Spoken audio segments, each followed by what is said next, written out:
So what I do want to pop up is our title slides. The first one is this is something that I titled "Listen so patients talk, talk so patients." Communication absolutely shapes the world we inhabit. Our lives are completely packed full of communication. In fact, 80% of the time you are not sleeping is spent communicating. 7% of that time is spent writing, 13% reading, 24% speaking. That means that 24% of your waking hours are spent talking. One quarter of your awake life, you are talking.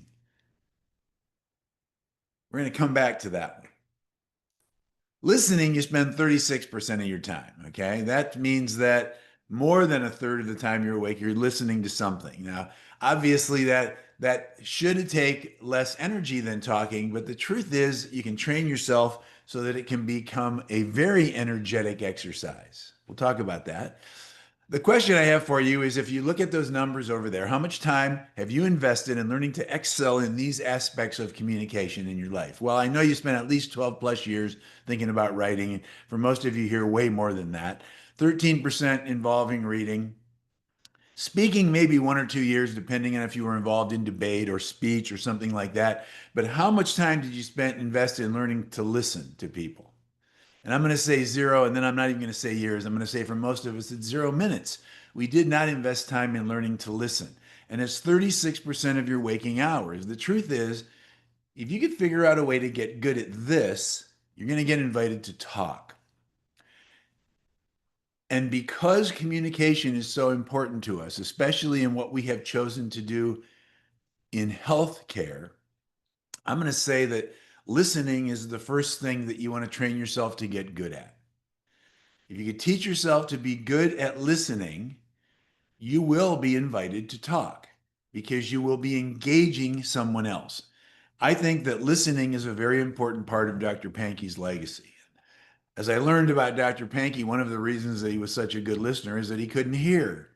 And so he had to, with intention, pay close attention to what was being said. That's a good skill to be able to develop. And the truth is, the good news about this is that listening is mostly about um, about not needing to add to a conversation. It's not feeling the need to contribute something other than interest. In other words, curiosity.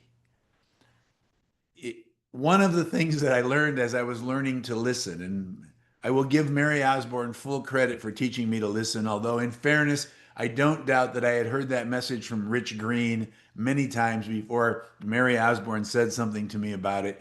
But as they say, when the student is ready, and Mary appeared, and she taught me to find a way to stay in the question when I was dealing with people in my practice until she said, until the questions come from the patient. And interestingly, I'm going to use the word patient a little differently, and I'm going to define that tonight because I think one of the things we have to learn in our interactions with people is we start to understand who our audience is. But the good news in all of this, and this is actually Rich Green's ear, listening is much more skill than talent. Now, why is that important? Well, the reason I use the word talent here is that there is this belief out there that somehow some people are just good at stuff.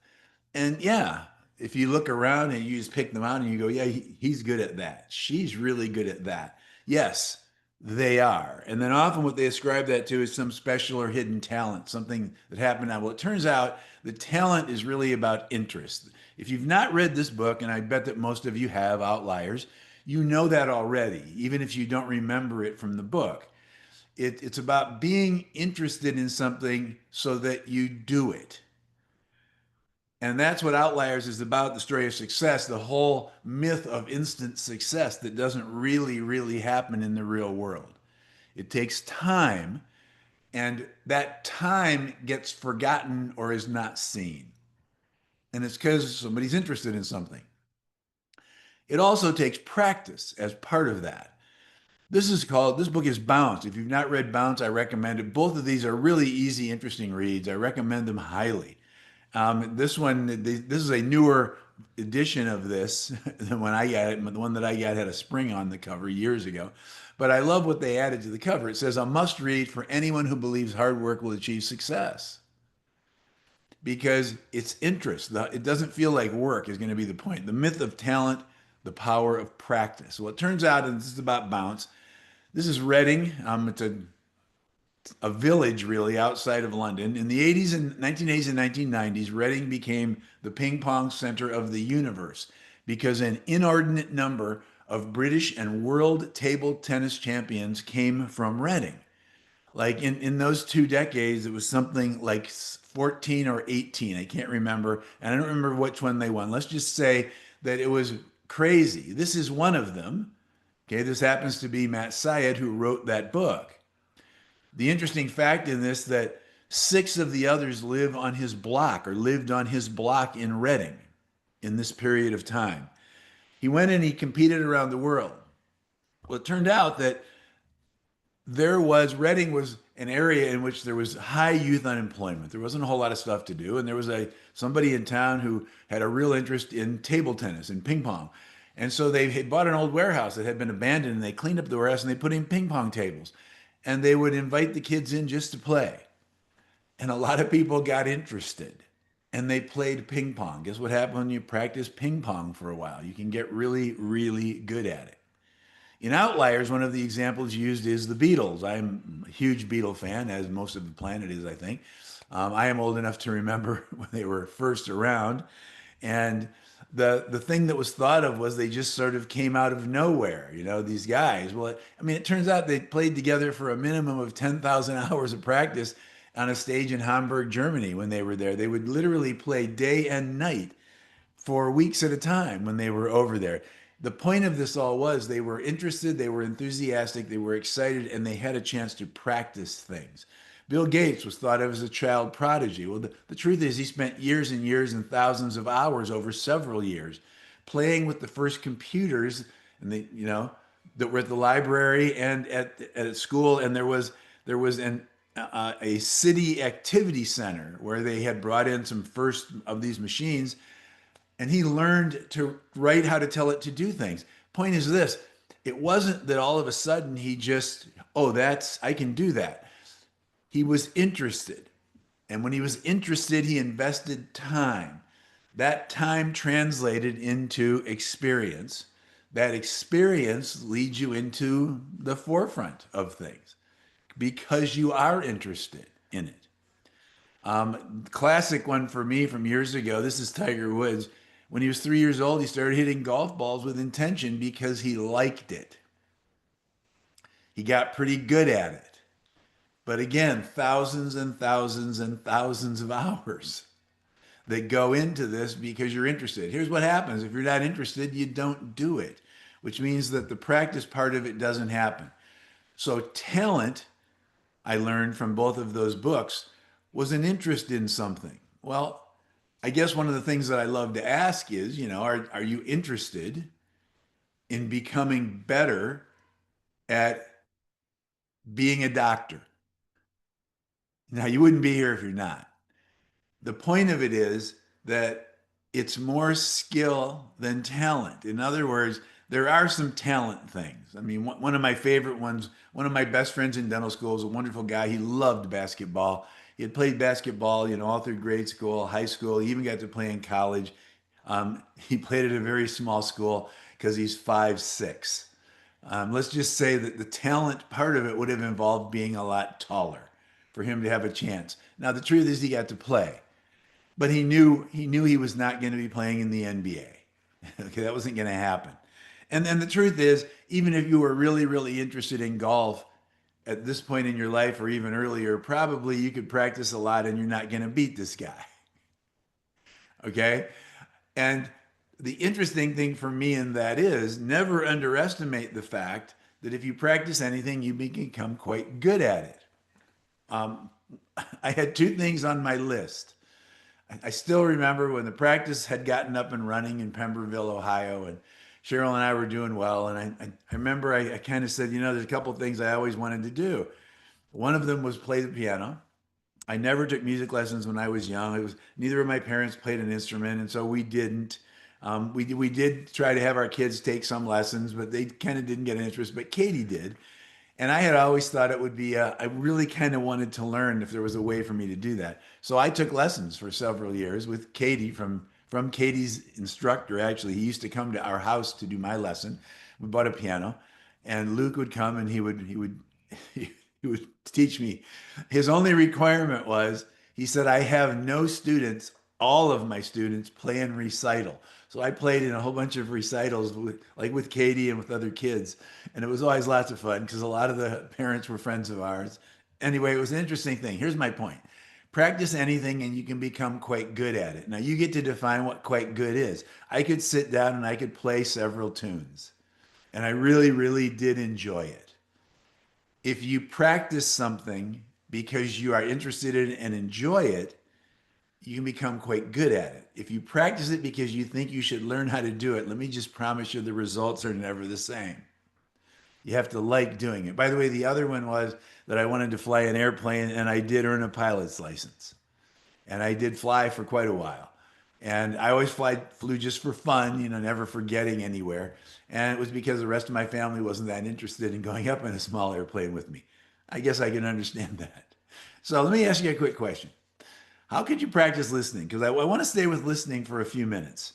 Although the primary part of my night is going to be about connecting and going back and forth. But I do want to touch on listening because it's something that we value incredibly highly.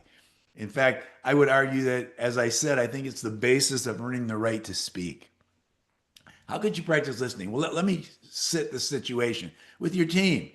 You want to learn with your team how to practice listening. I'm going to just give you the exercise that is done in Essentials 1. And that exercise is simply about finding someone that you do not know well. And in a big enough team, you can do that. In fact, you can do it in any size team because I promise you, there are things you don't know about each other. You can pick the person you know least and sit down with them. Choose who will be the listener first.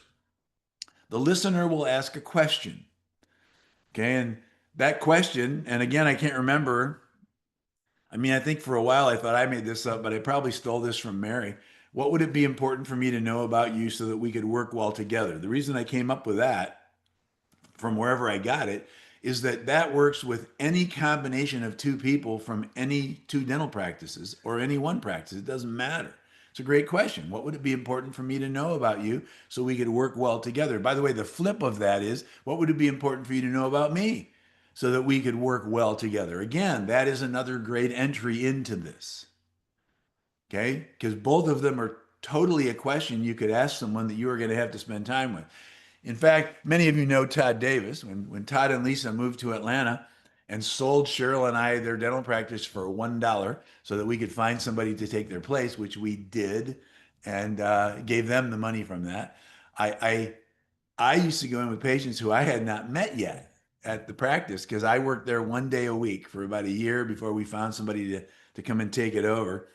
And there was another young lady who joined Cheryl and I, and she would be there 3 days a week, and she spent a week in Pemberton, or I'm sorry, 1 day a week in Pemberton. Anyway, long story short, I would sit down with people, and I would, they had already been told kind of who I was and how I knew Todd, and I would come in and I would literally say, "What would it be important for you to know about me, so we could work well together?" And they would always say something that they wanted to know, and then I would say, "And what would it be important for me to know about you?" And we would have some really fun conversations.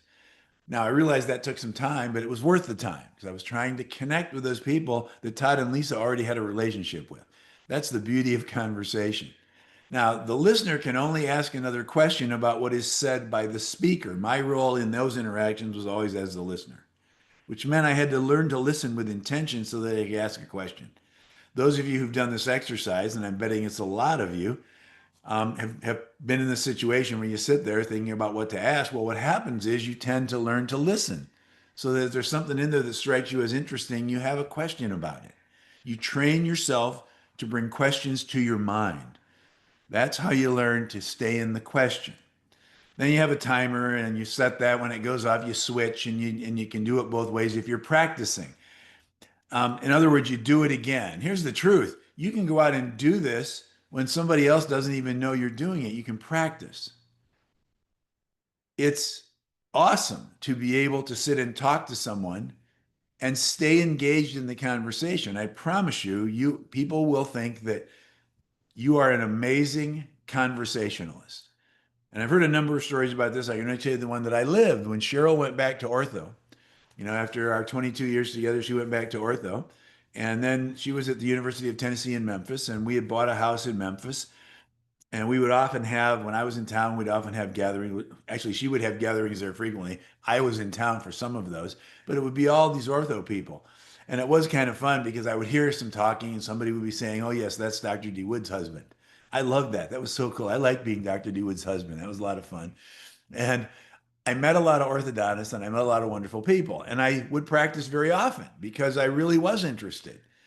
And I could go and talk to people that I didn't know. And could ask fine questions. I would just say something about, well, where are you from? Are you going to go back and practice there? Tell me more about that. How did you get interested in ortho? Because then I'd love to hear the stories about how people got. And my point is this: you can practice this stuff that the people with you don't know you're practicing. Because all you're trying to do is stay engaged in conversation. That is the practice. The reason that we do this at the essentials is because it is really the skill that will allow you to ask, to be asked for what you think or what you believe about something from someone. I mean, what do you think I should do is a very sincere question that all of us have had the opportunity to hear. So has everybody on your team. Can you imagine if we would have practiced ahead of time what that would be like if somebody asked us that? So that we could think about how would I want to respond to that? Because it's not always going to be it's not all questions. Sometimes that is the real question. How do you learn when that is? That's why you want to practice this listening. And it's why we have it as part of the curriculum. In fact, we try to practice it. We try to find situations where we can practice this as an appropriate part of what we're doing. You've all heard me say dentistry is performance art. I mean, especially with new patients, I want them to have an emotional response to whatever happens. That's the theater. What do? You rehearse. So if you could think about these things around listening and do some practicing, then the things around talking will gain new power. So since 25% of your waking hours are spent talking, the first question that I have to ask you is I want you to think about who you're talking to. And one of the things in talking that's very, very important is to be sure to identify the audience that you're with right now. Somehow have some idea about who those people are. Okay. In that, you're going to meet people from lots of different places. In your role, okay, you and your team may engage this person in very different ways. So this is someone who came to your practice. This is a person. And I'm going to say that because the word patient, I'm going to use a little differently, and I'm going to define it for you right now. This person came to you for some reason. And I'm going to argue that this person is at one of three places in a process that is involved in a healthcare relationship. He's at least three distinct people, only one of which is actively interacting with me, depending on where he is in his process, as me being the healthcare professional and him being the person who has come to this group. And I'm going to use the me to mean team, because I'm going to argue that the most effective and the most efficient interactions are going to occur between the healthcare team and this person. The first person is a client. The second one is a patient. The third one is a customer. So let me go through those in order and tell you about how I think about those. And again, for me, the reason that I thought of things in this way, I first thought of this sort of a differentiation after reading the book Being Mortal. So I recommend that highly. It's by Atul Gawande. Most of you have probably already read it, but if you haven't, please go read it. It is about people making choices for themselves and feeling empowered to do that, and what happens when they don't feel empowered to do that. So if I think about this, my reason was I realized but for me, I had to talk to these people differently because they're different. They're at a different place. And knowing the place someone is at is going to help me understand what they are going through and what they are thinking, which makes it easier for me to engage in a conversation around that with them. Okay, who he is going to depend on where he is in the process of partnering with me as his dental team. I mean, so some of the preliminary conversations that are going to be great, with a client I don't know yet. Tell me about your definition of dental health. And again, thank you, Mary. What's your definition of dental health? She told me, why don't you think about asking people that? Why are you here? Is a great one. I mean, why me? Why now? The ones that we've all heard. But if you're here because you want to have dental health, you want to keep your teeth for the rest of your life, which is an automatic lead into. So it sounds like that's a big part of dental health for you. As you think about dental health, how would you define that? Why don't we ask people that? Let them claim that. That's what I mean here. To me, that's still a client. I am still interacting with that person, trying to understand what they are truly after, because I think clients are still finding questions they need to ask. And the truth is, if you're a general dentist, I can tell you that 96% of your new patients are clients. Okay, they believe they are healthy. Now, I have a whole bunch more detail around that I did not put into this, but let me just tell you that one of the things that I learned over a number of years, with a bunch of other offices, we asked people to fill out a form day of their first visit while they were there. And this was a short little thing, just answer some questions, block off some little areas, things that would lead us to conversations. Well, one of the things was, as I experience my dental health today, it is excellent, good, fair, or poor. I can tell you that 96% of people check excellent or good. If you ask those 96% of people, is there anything, is there any dental treatment that you need in your mouth right now so that you could be healthy? They all said no. So we decided to hear those people think they're healthy. Okay, that's their belief. That's where they are. The other 4%, they got some issues. Check fair or poor, you probably have some questions. I'm going to come to that one in a minute because I believe that person has already become a patient by my definition. Clients believe they're healthy. What they believe, by the way, is way more important than what they have. And it's why, for me, for many, many years now, there have only been two kinds of new patients. There are patients who believe they're healthy, and there are patients who believe they have a significant issue, because that's what we ask them to claim with those words. What significant dental issues are you dealing with right now? The 4% who claim that, I'm going to make a case for patients. Let me talk about clients for a second. Clients, what I want to do with clients is discover together what he really wants. You see, because when he says dental health, what does that mean? What does that mean he's asking me for? All of that stuff. I don't know what he really, really wants. And then part of my process has to involve helping him see what he has. If they have health, I'm going to show that to them. I'm going to let them experience that. If there are things that I think are not healthy, and anything but aesthetics, I can be a good judge of that. We can have a discussion because I can have some concerns. If dental health to you means the ability to keep your teeth for the rest of your life and chew function, you be functionally normal and happy, chew it and eat what you want, all that kind of stuff. And there are things I see, I can have concerns that might get in the way of this. That's my job with a client, is to help a client come up with questions that are appropriate for them. The only one that I can't absolutely kind of say that is something that could get in the way is aesthetics. I mean, aesthetics is a personal choice.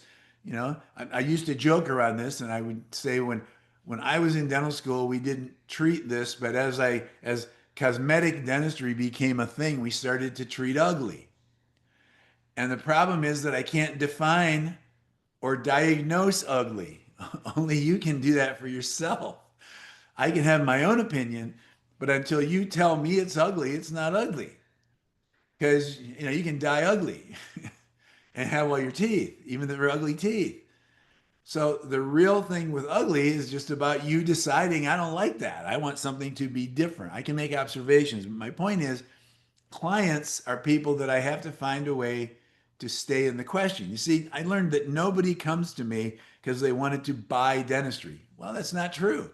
It turned out it's about 4%. Walked in the door wanting to buy something from me that was dentistry because they believed they had a significant issue that they wanted to deal with. clients who believe they're healthy, the best thing I can do is help them see and experience the tension between what they have and the chances of getting what they want.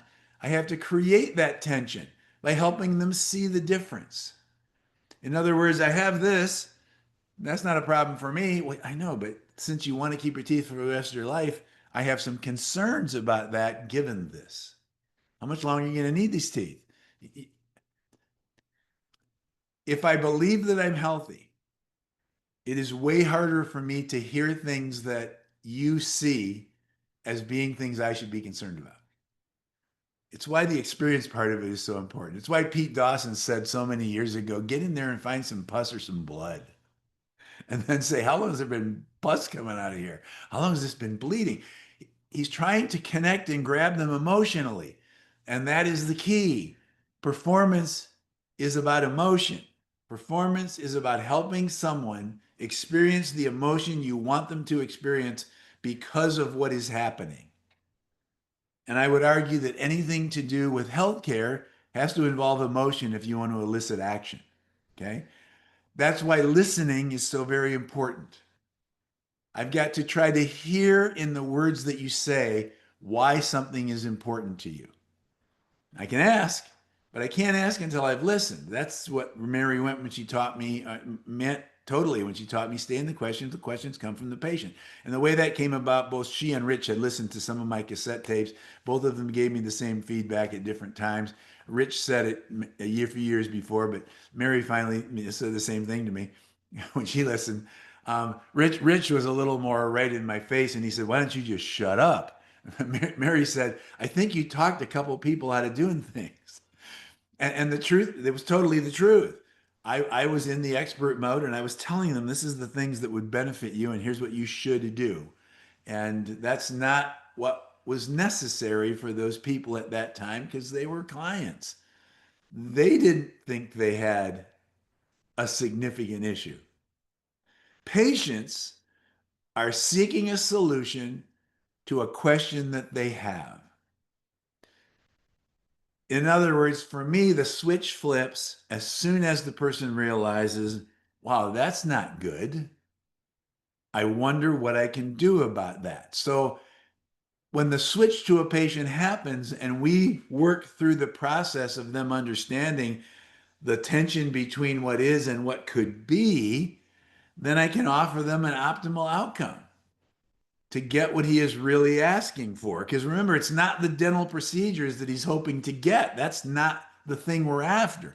It's why when I visualize an outcome, I'm not going to talk about the dentistry. I'm going to talk about what the outcome would be and how it would be different from what is, especially if what is not going to be able to get there unless we do something. Sometimes it's just predictability, but a lot of times it's this is not working for you and help them experience that. Patients then are looking for answers. By the way, as soon as they hear an answer that makes sense for them, in other words, wow, that sounds like something that makes sense to me. I should do that. So I had people say that to me. Okay, they just became a customer. Customers are buying a solution. Here's why this is really, really important. Sales gets a really, really, really bad rap. And the bad rap is that when sales is used to motivate someone to buy something just so you can make the sale, it's missing the point of what sales is all about, in my humble opinion. Sales is about living with someone through the process of figuring out how they can get it. That's what sales is. The first part of sales, quote unquote, for me, is helping a client have a reason to be a customer. I'm sorry, have a reason to be a patient first so they can be a customer. Because if I can't help them see that they're a patient, why would they want to buy what I have to offer? Well, some people will because I can talk you into stuff. That's why people push back on the I don't want to be a salesperson. Well, yeah, I actually do. But I've realized that dentistry is not what I have to sell. Dentistry is not the thing that I can sell. What I can sell is what you told me you want. Let's try to get that. then find a way to create the structural tension that automatically exists between that and what you have. If I don't think that if that doesn't change, that's not going to be a predictable possibility. That's how we have the discussion. You see, a customer is trying to clarify what he will actually do to have whatever it is he really wants. What he really wants is not the dentistry. What he really wants is something else. That's when you get into all these discussions. It's in case planning, what we talk about, I'm sorry, it's actually mastery of treatment planning or mastering case presentation. We in those two things, what we look at is us having a plan is different from the patient's plan. And it's why case presentation shouldn't occur until case acceptance has already happened. Case acceptance is I have a problem, I want to solve it. Case presentation now happens. Now is when the forks start dropping in the road because my first treatment plan is a totally straight road. Nothing gets in the way.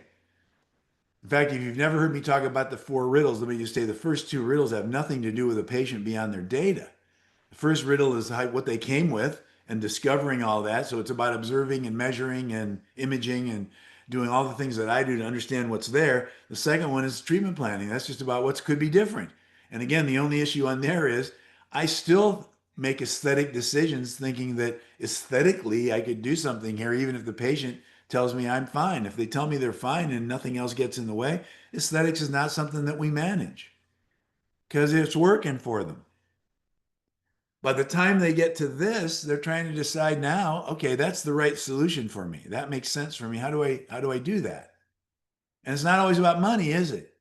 And I know you all know that. And that's my point of differentiating this. The buying process is important to understand. So you recognize what they are going through as part of their thought process and you can facilitate that. Because if you can facilitate that process with them, be in it with them, instead of trying to close the sale, be in their process. The close will occur naturally. That's the point for me in differentiating who I'm talking to. Who am I interacting with here? It's why Lisa could come to me and say, working in your practice was so different than the other practices I've ever worked in. By the time somebody came and sat down to talk to me, because she did all our financial arrangements, it was not a matter of, should I do this? They all wanted to do it. In other words, they had already all said yes. There wasn't a value discussion to be had. It became an arrangement discussion. Sometimes the arrangements were such that it couldn't be done because it can't. $5 a week ain't going to make it if you need a total mouth reconstruction. I can't do that. Can't afford to do that. I'm sorry that I can't because I would love to be able to have you get whatever it is you want, really want. The fun thing is that most people figure out a way to get what they really want. That's why the differentiation for me helps me ask myself right away, who am I talking to here? Who am I with? I mean, would it surprise you to know that oncologists have 100% case acceptance? Because nobody goes to an oncologist unless they're a patient. I have cancer. I've already been told I have cancer. We're trying to figure out now exactly what it is and what am I going to have to do. That's a patient. Okay, I'm going to argue dental specialists have 100% case acceptance, except in some uncommon events. But usually somebody sends them there or they go there for only one reason. They go there to hear an answer to some question they have about whatever the specialty is. I'll use Cheryl. Nobody goes to talk to Cheryl, well, until she retired. Now they don't talk to her about ortho at all. But they used to only go to see Cheryl if they wanted to talk about moving teeth. There was no other reason. That was it. So the case acceptance had already occurred. Now it was going to become a case presentation and then another case acceptance thing, which is just about, is that something I'm willing to do and can I pay for it? The differentiator in my mind of these three made it possible for me to step back and try to understand who I was talking to. Now, what if you're talking to people who are not new people in your practice? Well, I can promise you a few things, and this is the one I want to start with. Never forget that your number one listener is you. It is totally you. And one of the questions you have to ask yourself, well, intermittently, maybe all the time, is what are you telling yourself? And one of the things that I've learned is that what we are doing is we are telling ourselves stories. Most of those stories are not wonderful, good stories. We tell ourselves stories about all kinds of stuff that we see as not working that great. Hey, I will tell you, I tell myself stories all the time. I came home the other day from the office and I had done a whole bunch of stuff. And I got to tell you, this first story I told myself was, did I miss a retraction cord? Because I'm in my head, I'm trying to think, I got to do that. And then I did put an extra one there. You get my point. The stories that I tell myself when I'm talking to myself are often not great ones. Sometimes they're way worse than that Willow one because that's a specific one I can check on. But the other ones are, am I doing everything that I should be doing, that I could be doing? We talk to ourselves. Here's the problem: the stories create reality that we then exist in. You create your own reality by the story you tell yourself about how you are experiencing yourself in life. This is the possibility principle. That's a fun book. He's a counselor, which is kind of fun. He titled this, that, and then the other title is How Quantum Physics Can Improve the Way You Think, Live, and Love. What he realized was this. He asked this question: can how you talk about something change how that thing is? And the answer that he discovered was absolutely yes, because thoughts change language, language changes culture, culture changes people. Totally true. I want to run through a couple things about this. See, I think if you change how you think about something, you can change how that thing is, which means that you can change reality, your reality. Because what is reality? It's however you're experiencing what is happening right now in the world. Now, the fun part of that is it's not just you that experiences the reality created by your stories.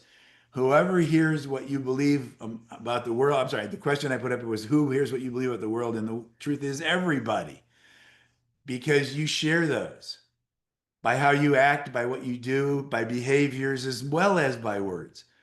And it's why the words can change things.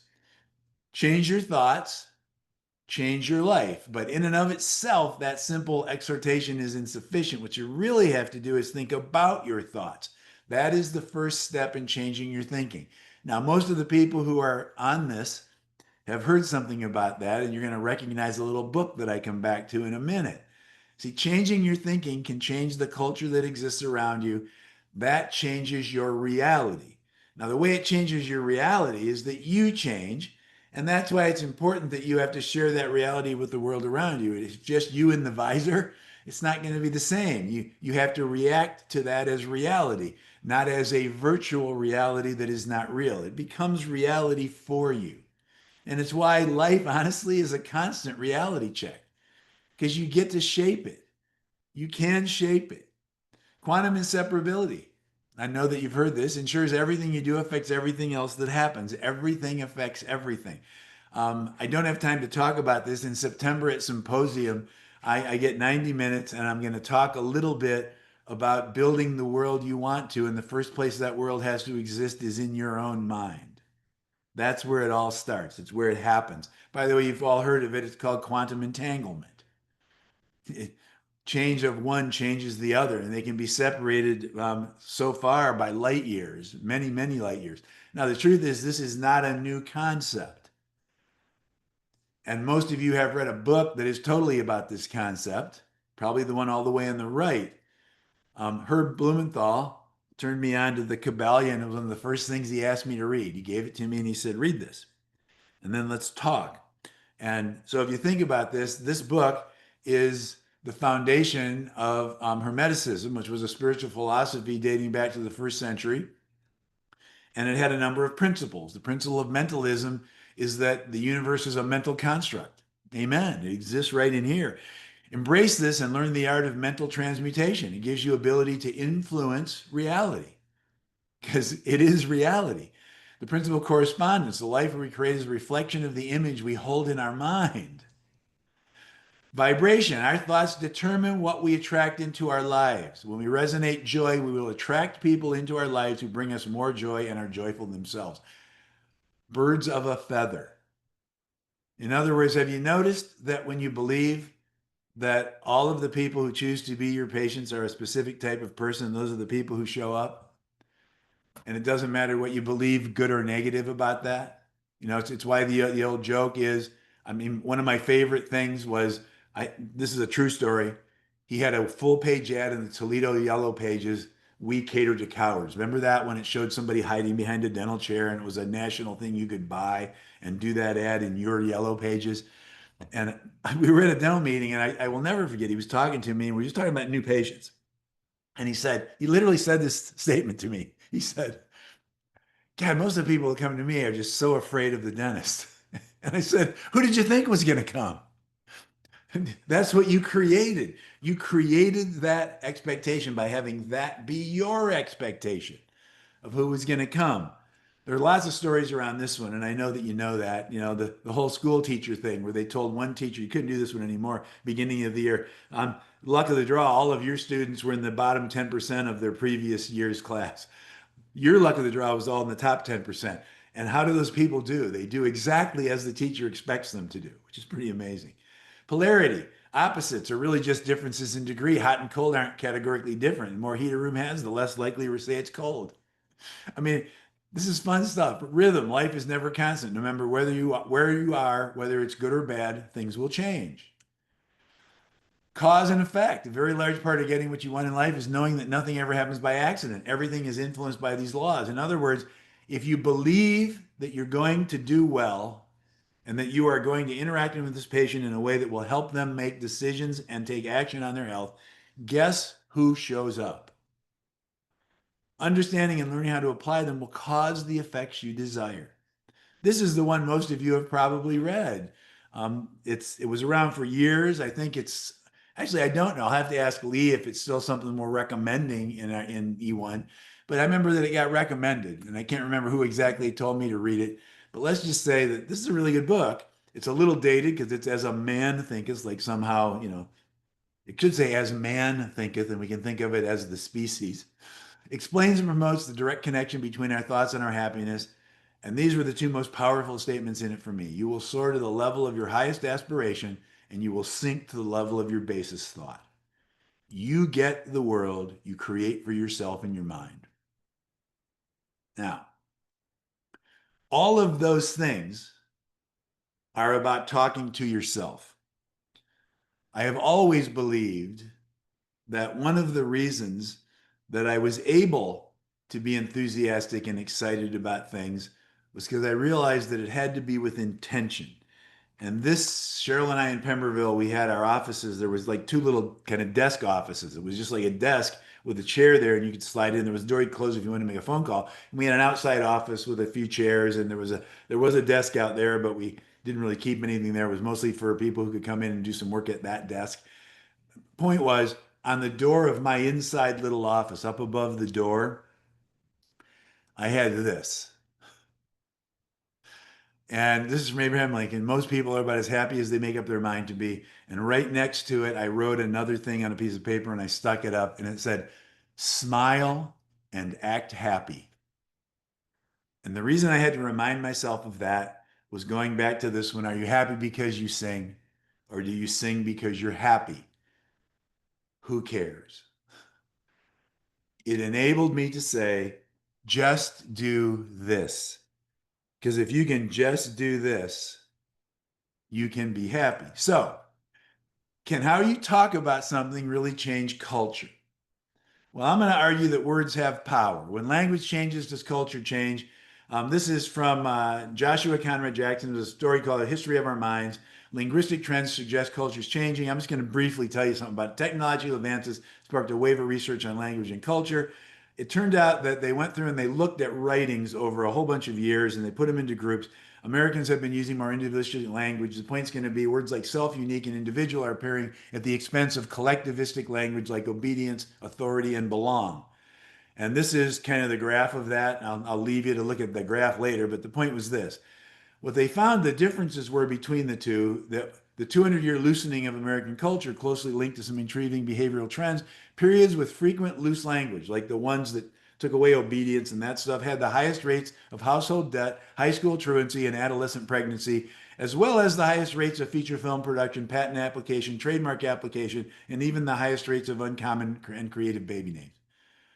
In other words, language is mirroring things. Okay, power of language, how words shape culture. This was about a group in Japan where they learned to speak language that gives reverence to elders, and the elders were now revered as with wisdom, rather than old people, quote unquote, if you will, who were set aside. They wanted to be with them. It changed the behavior. It's nearly impossible to disentangle influences language and culture leave on each other. Language is born out of culture. It develops as a way to express that culture. And it's one way that people identify the culture and further assimilate themselves into it. So language is powerful. As you say something, it creates belief. Belief creates reality. These electrons are worth a lot of money. If you say that enough, it will be true, especially if you do things that also support that. Words have power. Let's think about some words. Come right in for your cleaning appointment. Let's talk about the word cleaning. It's an interesting word, isn't it? Is a high value word or a low value word? I'm going to say it's a pretty low value word. Dentistry has sort of disenfranchised it as a word. It's just a cleaning appointment. Skipping it's not a big deal, right? Is that not true? And you always just get me back in right away. I heard this more than once, where a dentist said to a patient who was leaving, and dentist said something about, I'll see you back. You're coming in for your hygiene visit. And about it on, the patient said, you know what, I have to change that. And the doctor said, yeah, don't worry. It was just your cleaning appointment. And I get that you're trying to soothe them like it's okay, you understand. But do you realize what you just said? That's my point about depowering that word. It has become very unpowerful as a word. Now, you can say whatever you want, but when you say cleaning, here's what we think of, which is not necessarily bad, but it's a non-power word. We decided years ago in Pemberville, we're going to call it hygiene therapy. Let's think up any name. The point was to talk about it differently. Let me tell you, things were spoke of differently. Because when that came up, people said, well, what's that? Now we talked about it. How about the word hygienist? It is a high value word or a low value word. I mean, I say it's a very high value word, an incredibly highly value word. However, it's a low power word in the dental world, if you will. I think that dentistry has disempowered hygiene as a profession because lots of reasons. How is it possible for you not to be able to diagnose a disease that you are trained and licensed to treat? That doesn't make sense to me. Now, having said that, we decided to do something different and we said, let's think of something else. We decided to say we have periodontal therapists. That's a trusted clinical partner of both doctor and patient. That's a way more powerful sounding word. See, because now we are your superhero dental team. I mean, this is a world-class dentist, Dr. I Am Wonderful. And this is I Am Aswell, RDH, also world-class. And the fun thing today is this works both ways. I love it. We are your best chance of getting and keeping dental health. Now, think of reasons to throw things in and question everything you do because you can start to talk about it. You can come up with some different things that can happen. How frequently should people be appointed for healthy hygiene therapy? Well, we were all taught people should come twice a year, right? 6 months is the thing. And we all know where that came from. Pepsodent toothpaste. I have piles of stuff around that if you want to see some of it. Around the person who wrote the jingle, brush with Pepsodent every day and see your dentist twice a year. Now, generally for us, we would say, well, it's going to be 6 months or it's going to be 3 months because that's where the science is at 3 months. There's no science at 6 months, it's zero. At 3 months to 4 months, we have some science. Might be appropriate for that because if we can disrupt a pocket, we can at least stabilize it so that it doesn't get worse for 3 months, 90 days to 120 days. What about 9 months? I mean, for some people, maybe 9 months is appropriate. What about 12? By the way, if people only have to come in once a year for an oral exam, what is that telling us about prophylaxis? A healthy cleaning, quote unquote. And I'm going to argue that, in a healthy cleaning, supposedly an instrument doesn't go below the free gingival margin. Now tell me when that's happened. Having said that, even with that, can you imagine if you could enter into your lexicon? Because we used to do this. One of the reasons for our initial visit will be to determine an appropriate continuing care interval for you so that we know how often we should be visiting with each other for hygiene therapy. And people would go, what? Now we can talk about that. Because let's set the end zones. What do you believe is the least frequently someone could be seen by a dental hygienist or a dentist for hygiene therapy and die with their teeth healthy? And I'm just trying to set the end zone. So I'm going to say the first thing I would pick is never. Because tell me, I have these people in my practice. They don't ever have to be seen. They're fine. They're doing a good job. Did they get a little stain? Yeah, you get my point here. Let's set the end zones. What's the other end going to be? Well, I know some people who probably need to come every day if they wouldn't even have a chance, and sometimes they're still not going to make it. What if we knew that that was where we wanted to set it and we told people that? Part of our decision is going to be how frequently should you be seen. By the way, there is a standard in our profession that has been written by the American Dental Association, and that is that if you're a patient of record in the practice, we do have to see you annually for an oral examination. So we will be scheduling you for an oral exam annually, even if we decide that you don't ever need to have hygiene therapy. This enters it into the whole realm of individualism. Now, most people would say, well, I have dental insurance. I can come twice a year.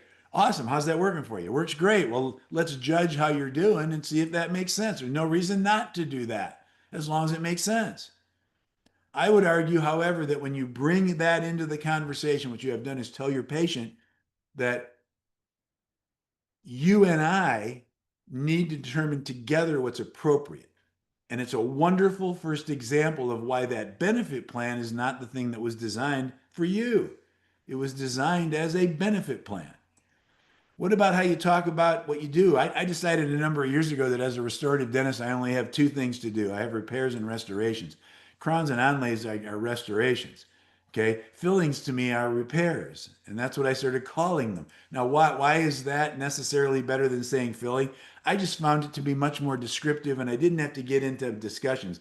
The reason I did this is my verbiage for things left me because it used to be simple. When I was in school, it was crowns or inlays or onlays. I mean, now it's like, what is this thing? I don't know. It's sort of a crown erie thing, kind of a thing. So I just started to say, look, I do repairs and I do restorations. What is the difference between a repair and a restoration? Repairs are things like those composites or other materials, whatever it is, where you're going to repair.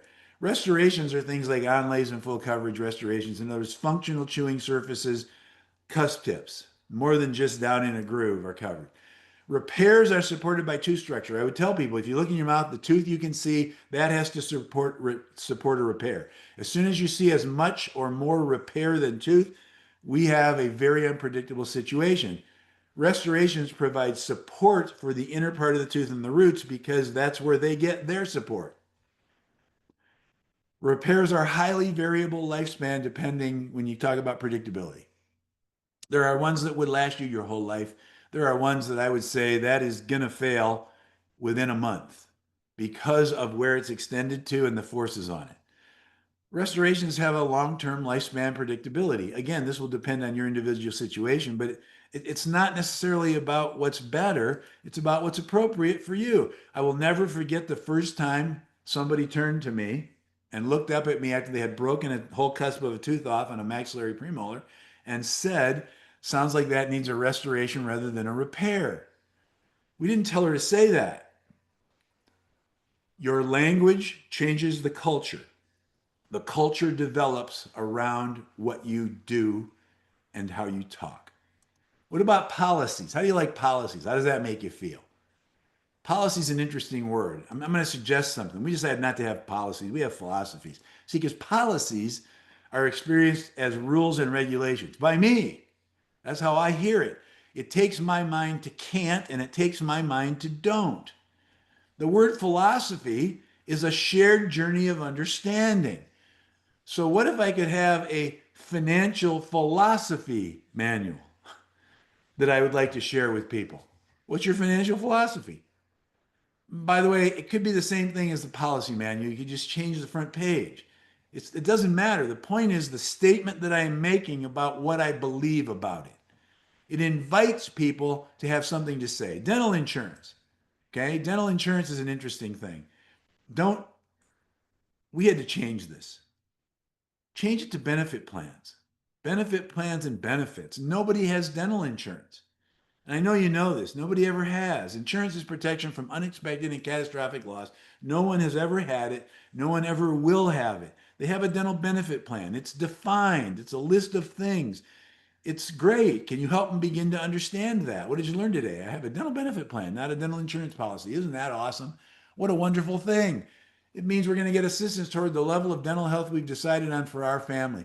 And then talk about it. This is from way back in 1984, and so I was using different words, but we always had a way to enter into conversation. Every new patient in Pemberville who was involved in a dental benefit plan got this. I wasn't using the words then, but you get the point. If you have dental needs beyond healthy cleanings, your care will require an investment beyond what your insurance covers. Your insurance will assist you very well in the maintenance. It was never designed to restore health when significant disease or breakdown is present in your mouth. Their benefit plan does enter into arrangements. Of course it does. For some people, it's a very important part of it, but it's not about the dentistry. Okay, it can't change the observations we make, and every patient has freedom. They can opt out of that if they want and get what they're really after. Now, I love to tell people that when it comes to dental insurance, don't feel obligated to explain anything about it. Don't be the don't say negative things. There's no point. It is what it is and it exists. Let's help them understand that and understand they can opt out. So I decide don't say it because it's not true. It's not insurance. Nobody has that. And again, I will never forget the first time somebody looked up at me after breaking a tooth and said, "Do I have any benefits available to help me pay for that?" That brings me to should. Process that I was taught to complete was this one: do an exam, do a case presentation, get some case acceptance, financial arrangements, treatment, continuing care. And of course, if I did that well, everybody would say yes. I didn't have that happen. I got some case acceptance, and then people came to continuing care, and then they got reminder case presentations, and then there was some more case acceptance. So here's some things that I learned around case acceptance. I found out that case presentations might not lead to case acceptance. And so then I had to be thinking about this because I said, I realized that if I could have somebody realize there were a case, in other words, if somebody could become a patient, that actually could lead to a case presentation. In fact, I'm going to violate something that I try to live by. I try never to use the word should because it's a power word. But case acceptance should lead to a case presentation because the person becomes interested in what they have and they ask questions about it. The difficulty was I had to find a way to stay in the questions until questions come from the patient. Well, that fits in perfectly with this one. I didn't have answers necessarily until they had them. If I could get them to accept, then case presentation worked. I also discovered that for me, most patients did not like to be should on. If I should on them, they would push back. I had to find a way to could on them instead. In other words, if they say, "What should I do?" Why don't I do it now without even thinking it's knee jerk? I would love to share what you could do. In fact, I discovered that if I could stay in that with people, because the could gives them all the power, it's their choice. All we're doing is having a discussion that answers the questions you have. What should I do if they ask me that? And I immediately say, "Why don't we talk about what you could do?" I just transferred that back, which means that that person might hear stuff that they think I would never do that, but they're still with me. At the end, they say, "Oh my goodness, I'm not doing that. What else could I do?" But they were still talking. That's my point. I found out that if I am willing to back off, stay in the question, go to what could you do, that if you will could on people, almost 100% of them will should on themselves. They do it. They point, they go, "I should do that," as you're talking about something. You might be putting up some illustrations, whatever it is, or they're pointing to a drawing. "I should do that." By the way, now is when the close can happen. Awesome. What else do you need to know so I can get you up front and you can talk to Tara about getting on the books on the schedule and you can tell her how you're going to pay me? Because I love to claim wanting to be paid. By the way, I would hope they would want me to be paid, so they're not going to be offended by the fact that I want to be paid. If they're offended by the fact that I want to be paid, they probably aren't going to pay me. Now, here's the point of all this stuff. I hope that what you got from this, because we could spend way more time. In fact, I'd love to. Um, you can change the culture. In fact, you can change the world with your brain, with your ears, and with your mouth because words have power. Use them. It's what I try to help Todd Davis, who, well, I think all of you know, but maybe not, is my wife's first cousin and went to dental school because of Cheryl and I. Todd used to come up to Pemberville, and the joke that I love to talk about is that he saw what we were doing. He saw we were doing pretty well. He saw we liked what we did, and he said, "Well, Gary can do that. I can sure as heck do it." And by the way, he does it way better. He's incredible, and not just an incredible clinician. Todd gets and understands the whole thing, that it's not the dentistry that we have to sell, which is why I was so happy to be able to join him in this workshop. And then we get joined by Amy Heim. Mark Clive and I and Robin Reese get to do a thing called Mastering Business Essentials. And that's about making sure that you are there to be able to do this stuff with people. because you got to stay in business. I'm going to guess that all of you on this are not involved in dentistry for purely philanthropic reasons. So I want to make sure that you can earn your living doing this. So that is your vocation, and that's what this is about. And with that, I am going to move to a Q&A, which means I'm going to say escape, and then I'm going to stop. If anybody, we had some Q&A. There's something in Q&A now. Let's see. Okay. What was the term you used instead of cleaning? We decided on hygiene therapy, but it doesn't matter what you decide on. Just like we decided on continuing care as being quote unquote what we call recall. It doesn't matter what you decide on. What matters is that it's different than the word cleaning, because that's the one that everybody knows. If you use something different, people will pause for a moment and go, "What?" And now you get to talk. In fact, this is one of my favorite things. People would say to me, I'll see you in a couple of weeks. I got my cleaning appointment. And then I could say, well, no, Desi, cleaning is what you do every day at home. Now, Robin has told me you do a really good job of it, but hygiene therapy is different. You see, anything you would do in cleaning is going to happen, but there is so much more than that happening. That's why we call it hygiene therapy. You want to create value for something? Find a reason to talk about it that way. You want to build value for hygienists? Talk about them differently. It used to be fun. Robin would go out and introduce yourself. Hi, my name is Robin. I'm one of the periodontal co-therapists that practices with Doctors DeWood. And people would go, oh, I thought I was going to see the hygienist. I am a hygienist. I also provide all of the periodontal treatment in our practice. Let's have people understand who these people are. You want them not to miss the appointment. It's got to become as point and as important as their hair appointment. Let's help them do that. You do that by building value for it. Changing the language can give you a way to build value for it because it allows people to step out of what they believed and into something different. Um, Thanks very much. So great. Thank you. How kind. 3 books you recommend to enable me to grow my communication skills. Um, well, I would say Being Mortal was one of the big ones for me. Being Mortal was all about health professionals not being able to hear what the patient was really asking for and really trying to help, but in that help kind of getting in the way of that person getting what they really wanted. It's about end of life stuff. His Both of his parents are surgeons, and it's about his father's struggle with the medical community at end of life. I mean, it's awesome. It's a great book. Please read it. That one I would recommend really highly. And then the other ones were just about, the skill and talent thing. I think Outliers is an awesome book. I love to bounce. I would read those. Um, Dale, email me and I'll come up with a list. It's sitting here. Nothing's popping in my head because I read piles of stuff all the time. Um, Mike Schuster's stuff is some of my favorite stuff that I'm into here lately. All right. Anything I should know about you that would make us work better together? Yes, Neil. You should know that I really like you and I like hanging around with you. Thank you for being here. That's very kind of you.